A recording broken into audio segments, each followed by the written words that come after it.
Antes de começar o vídeo, uma rápida solicitação. O algoritmo do YouTube só recomenda os vídeos que as pessoas gostam. Então deixe o like e ajude a democratizar o conhecimento. Inscreva-se. Para você não custa nada, mas pode fazer a diferença para alguém.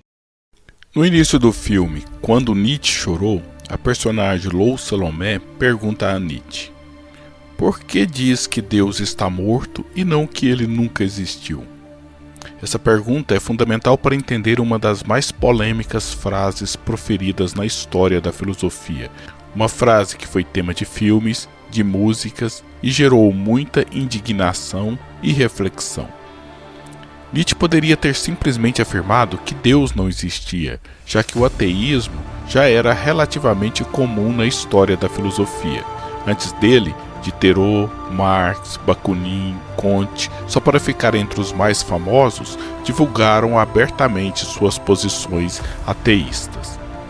Mas para Nietzsche, não bastava dizer que era ateu. Ele queria machucar os ouvidos crédulos. Por isso ele afirmou: não sou um ser humano, sou uma dinamite. E ele sabia como ninguém que as frases de efeito no formato de aforismo eram poderosas armas para explodir convicções secularmente estabelecidas. Nietzsche era fascinado com a ideia de um Deus morto. As suas principais referências, Dioniso e Jesus, sofreram uma morte terrível e violenta. Dioniso, ainda criança, foi despedaçado e devorado pelos titãs. E Jesus, bom, todo mundo sabe o que aconteceu com Jesus. Mas como alguém pode falar da morte de algo que para ele nunca existiu? Na verdade, Nietzsche está se referindo à crença e não ao ser. Para efeitos práticos, um Deus morreria se ninguém acreditasse nele. É esse aspecto que Gilles Deleuze destaca na explicação nietzschiana do fim do politeísmo antigo. Os deuses morreram, mas eles morreram de rir, ouvindo um Deus dizer que era o único. Quando as pessoas deixaram de acreditar nos deuses pagãos, o mundo antigo chegou ao fim. O mesmo iria acontecer com o advento da modernidade. O mundo moderno foi gerado em meio a convulsões terríveis, num doloroso parto que exigiu a libertação das crenças religiosas. Por isso Nietzsche afirmou: nunca existiu ato mais grandioso, e quem quer que nasça depois de nós passará a fazer parte, mercê deste ato, de uma história superior a toda história até hoje. O homem medieval era totalmente dependente do sagrado. Ele olhava para o sol e a lua e os via como duas luminárias criadas por Deus para iluminar a terra. Ele olhava para o arco-íris e o explicava como uma promessa de que Deus jamais inundaria a terra novamente. Uma epidemia era uma forma de Deus castigar os nossos pecados. Bruxas e hereges deveriam ser queimados na fogueira, porque essa era a vontade de Deus. Nietzsche era consciente dos processos históricos que resultaram no corte do cordão umbilical do homem com a divindade. Ele sabia que depois de Copérnico, Galileu, Darwin, Pasteur, não se precisava mais de Deus para explicar os fenômenos físicos e nem para satisfazer os desejos sádicos de queimar pessoas em fogueiras. O homem moderno sabe que o Sol foi criado a partir de uma nebulosa e que a Lua gira em torno da Terra por causa da gravidade. Sabe também que o arco-íris é apenas refração da luz e que as epidemias são causadas por vírus e bactérias. Nietzsche poderia explicar todos esses fenômenos detalhadamente, mas ele preferiu usar um poderoso aforismo. Deus está morto, Deus permanece morto, e quem o matou fomos nós. Como haveremos de nos consolar, nós, os algozes dos algozes? O que o mundo possuiu até agora de mais sagrado e mais poderoso sucumbiu exângue aos golpes das nossas lâminas. Quem nos limpará desse sangue? Qual água nos lavará? Que solenidades de desagravo, que jogos sagrados haveremos de inventar? A grandiosidade deste ato não será demasiada para nós? Qualquer pessoa que acredita no heliocentrismo, na gravidade, que toma remédios contra doenças e não tem como missão de vida vingar as ofensas cometidas contra os religiosos, acreditando ou não em Deus, essa pessoa vive a sua vida como se Deus não existisse. Nietzsche era debochado e não perdeu a oportunidade de destacar as consequências irônicas da morte de Deus. Para ele, qualquer verdade que não tinha algo engraçado nos pareceria falsa.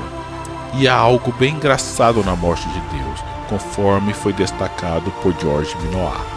Enquanto acreditamos durante séculos que havia um piloto no comando que nos guiava para um destino conhecido, Nietzsche nos ensina que Deus está morto, ou que antes, que ele nunca existiu e que estamos a bordo de um barco à deriva que não vai a lugar nenhum.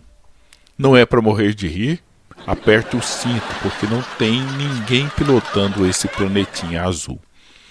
Diferente dos historiadores cristãos, diferente dos iluministas, diferente dos historicistas, diferente dos marxistas, Nietzsche não via nenhum sentido transcendente ou imanente para a história humana.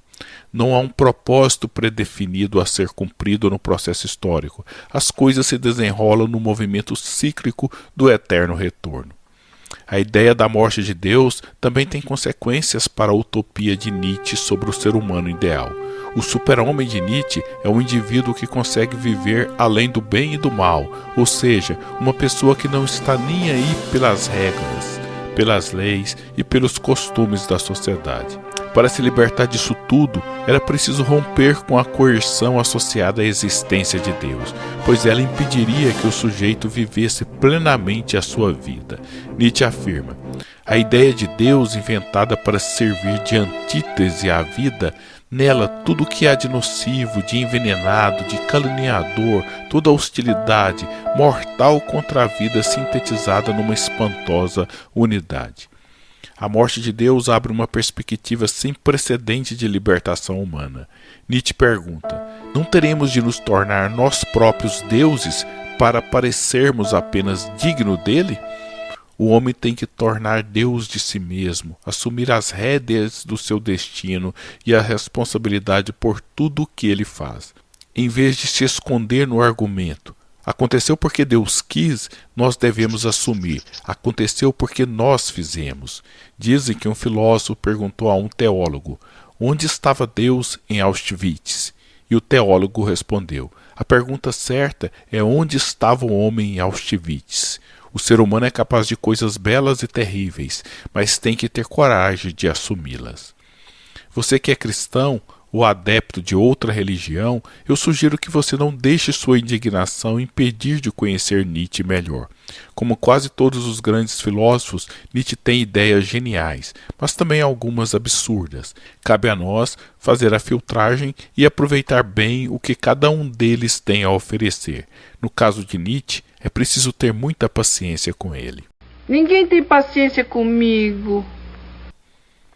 Aliás, há muitos religiosos que usaram o pensamento de Nietzsche para melhorar a sua concepção de religião. O teólogo católico Leonardo Boff tem uma bonita interpretação do pensamento de Nietzsche. Muitos só conhecem de Nietzsche a frase "Deus está morto". Não se trata do Deus vivo que é imortal, mas do Deus da metafísica, das representações religiosas e culturais, feita apenas para acalmar as pessoas e impedir que se confrontem com os desafios da condição humana. Esse Deus é somente uma representação, é uma imagem. É bom que morra para liberar o Deus vivo.